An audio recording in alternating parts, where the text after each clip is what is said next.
Hi friends, welcome to పెండమ్స్ kitchen. ఈరోజు వీడియోలో ఇడ్లీ పిండి లేనప్పుడు కూడా అప్పటికప్పుడే బ్రేక్ఫాస్ట్లోకైనా డిన్నర్లోకైనా 15 నుంచి 20 నిమిషాల్లోనే ఇలా దూదుల్లాంటి మెత్తటి ఇడ్లీలని, అదేవిధంగా ఈ ఇడ్లీలకి కాంబినేషన్గా టేస్టీ చట్నీని ఎలా ప్రిపేర్ చేసుకోవచ్చో చూపించబోతున్నాను. ఈ ఇడ్లీని అలాగే చట్నీని తప్పకుండా మీరు కూడా ట్రై చేసి చూడండి. అస్సలు కష్టపడకుండా చాలా ఈజీగా టేస్టీగా ప్రిపేర్ చేసేసుకోవచ్చు. సో ఇక ఏమాత్రం ఆలస్యం చేయకుండా అప్పటికప్పుడే ఇడ్లీని అలాగే చట్నీని ఎలా ప్రిపేర్ చేసుకోవచ్చో వీడియోలోకి వెళ్ళి చూసేయండి.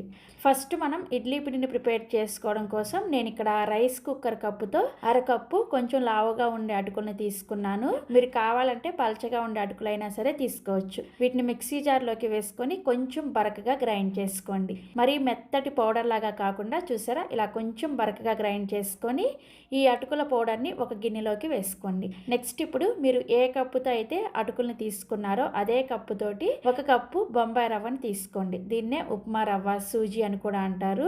ఈ రవ్వని ఇందులోకి వేసుకొని అటుకుల పొడి అదేవిధంగా రవ్వ రెండు కూడా చక్కగా కలిసే విధంగా బాగా కలుపుకోవాలి. ఇలా కలుపుకున్న తర్వాత ఇందులోకి సేమ్ కప్పుతోటి 1 కప్పు పులిసిన పెరుగుని వేసుకోండి. మీ దగ్గర పులిసిన పెరుగు లేకపోతే కమ్మటి పెరుగైనా సరే వేసుకోవచ్చు. పెరుగును వేసుకున్న తర్వాత ఇదంతా కూడా చక్కగా కలిసే విధంగా బాగా కలుపుకోవాలి. కలుపుకున్న తర్వాత ఇందులోకి నీళ్ళని ఒకేసారి వేసుకోకుండా కొంచెం కొంచెం వేసుకుంటూ ఈ పిండిని మనం రెగ్యులర్గా ఇడ్లీ పిండిని ఎలా ప్రిపేర్ చేసుకుంటామో ఆ విధంగా ప్రిపేర్ చేసుకోవాలి. మరీ పల్చగా ప్రిపేర్ చేసుకోకూడదు, కొంచెం గట్టిగానే ఉండాలన్నమాట ఈ పిండి. చూసారా, ఇలా కలుపుకున్న తర్వాత మూత పెట్టేసి 10 నిమిషాల పాటు పక్కన పెట్టుకోండి. ఈ లోపు మనకి చక్కగా రవ్వ నానుతుంది అనమాట.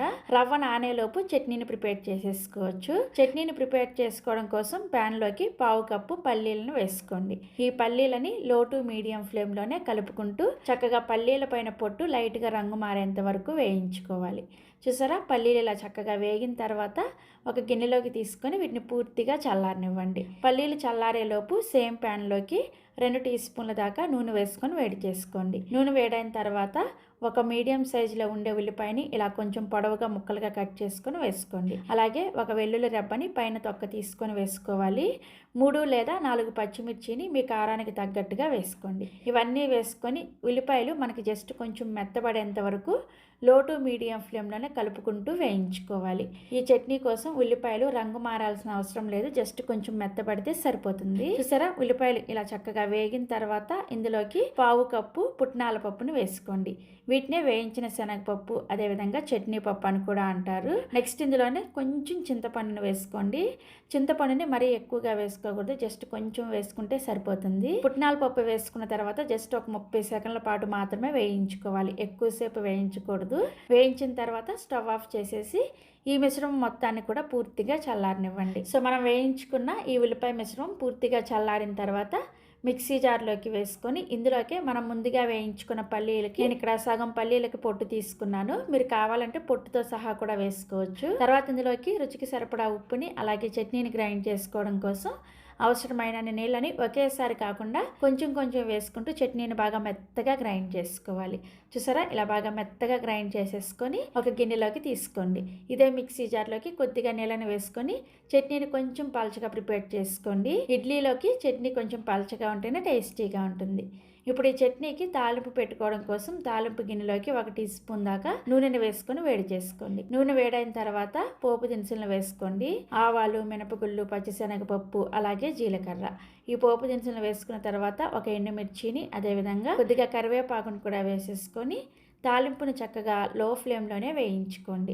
తాలింపు ఇలా చక్కగా వేగిన తర్వాత మనం గ్రైండ్ చేసుకున్న ఈ చట్నీలో వేసుకొని కలుపుకోండి. సో చూసారా, మనకి చాలా ఈజీగా టేస్టీగా చట్నీ రెడీ అయిపోయింది. ఈ చట్నీ మీరు ఈ ఇడ్లీలోకే కాకుండా మీరు రెగ్యులర్గా ప్రిపేర్ చేసుకునే ఏ బ్రేక్ఫాస్ట్ అయినా సరే సర్వ్ చేసుకోవచ్చు. చాలా చాలా టేస్టీగా ఉంటుంది. దోశలకైతే కొంచెం గట్టిగా రెడీ చేసుకున్నారంటే సరిపోతుంది.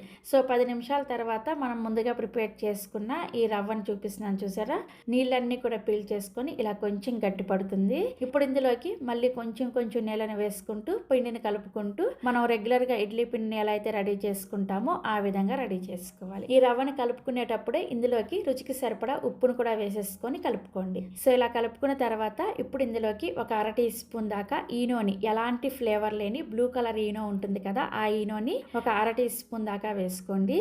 మీ దగ్గర ఈనో అవైలబుల్గా లేకపోతే ఒక 1/4 టీ స్పూన్ దాకా వంట సోడాని కూడా వేసుకోవచ్చు, లేదంటే బేకింగ్ పౌడర్ అయినా సరే వేసుకోవచ్చు అనమాట. మీ దగ్గర బేకింగ్ పౌడర్ కానీ వంట సోడా కానీ ఈనో కానీ ఏవి ఉన్నా కానీ వేసుకోవచ్చు. ఇన్స్టెంట్గా ప్రిపేర్ చేసే ఇడ్లీ కాబట్టి ఇలా ఏదో ఒకటి వేసుకుంటేనే మీకు ఇడ్లీ సాఫ్ట్గా వస్తాయి అనమాట. అలాగే ఈ ఇడ్లీని ఉడికించుకునే ముందే మనం పిండిలోకి ఇలా ఈనోని వేసుకొని కలుపుకోవాలి. ఈనో వేసుకొని పిండిని కలిపి పక్కన పెట్టుకోకూడదు అనమాట, అప్పటికప్పుడే యూస్ చేసేసుకోవాలి. సో ఇలా కలుపుకున్న తర్వాత ఇప్పుడు ఇడ్లీ ప్లేట్లలో కొద్దిగా నూనెని కానీ నెయ్యిని కానీ రాసుకొని ఇడ్లీ ప్లేట్ని గ్రీస్ చేసుకున్న తర్వాత మనం మామూలుగా ఇడ్లీని ఎలా అయితే పెట్టుకుంటామో అదే విధంగా ఇడ్లీ ప్లేట్లలో ఇడ్లీలను పెట్టేసుకోండి. ఇక్కడ నేను చూపించిన మెజర్మెంట్స్కి మీకు 3 ప్లేట్ల ఇడ్లీ రెడీ అవుతాయి అనమాట. అంటే 12 ఇడ్లీ రెడీ అవుతాయి. దాన్ని బట్టి మీరు కొలతల్ని పెంచుకోవడం కానీ తగ్గించుకోవడం కానీ చేసుకోండి. ఇడ్లీ స్టాండ్లో ఈ విధంగా ఇడ్లీ ప్లేట్లని అరేంజ్ చేసుకున్న తర్వాత నేను ఆల్రెడీ ఇక్కడ ఇడ్లీ పాత్రలో నీళ్ళని పోసుకొని మరిగించుకుంటున్నాను. ఈ ఇడ్లీ పాత్రలోకి ఇడ్లీ స్టాండ్ పెట్టేసి మూత పెట్టేసుకొని మీడియం ఫ్లేమ్లోనే ఒక 10 నుంచి 12 నిమిషాల పాటు ఉడికించుకోండి. సో ఒక 10 నిమిషాల తర్వాత మూత తీసి మీకు చూపిస్తున్నాను, చూసారా? మీ చేతిని ఒకసారి తడి చేసుకొని చెక్ చేసుకోండి. మీ చేతికి పిండేమి అతుక్కోవట్లేదు అంటే ఇడ్లీ చక్కగా ఉడికిపోయినట్లే. ఇప్పుడు స్టవ్ ఆఫ్ చేసేసి ఈ ఇడ్లీ స్టాండ్ తీసుకొచ్చి పక్కన పెట్టేసి ఒక 5 నిమిషాల పాటు అలా వదిలేసేయండి. వేడిగా ఉన్నప్పుడు ఇడ్లీ తీసేసారనుకోండి ముద్దలాగా వచ్చేస్తాయి అనమాట. అందుకని ఒక 5 నిమిషాల పాటు ఇడ్లీ కొంచెం ఆరిన తర్వాత తడి స్పూన్తో ఈ విధంగా ఇడ్లీని తీసేసుకోండి. చూసారా ఇడ్లీ ఎంత చక్కగా వచ్చాయో? చూస్తేనే మీకు అర్థమవుతుంది కదా, హోల్స్గా చాలా మెత్తగా వస్తాయి. టేస్ట్ కూడా చాలా బాగుంటాయి. ఇదే విధంగా మిగిలిన ఇడ్లీని కూడా తీసేసుకొని మనం ప్రిపేర్ చేసిన ఈ చట్నీతో సర్వ్ చేసుకోండి. ఇక నేను మీకు ఒక ఇడ్లీని తుంచి చూపిస్తున్నాను, చూసారా? లోపల వరకు కూడా చక్కగా ఎయిర్ గ్యాప్స్తో ఎంత బాగా వచ్చిందో కదా.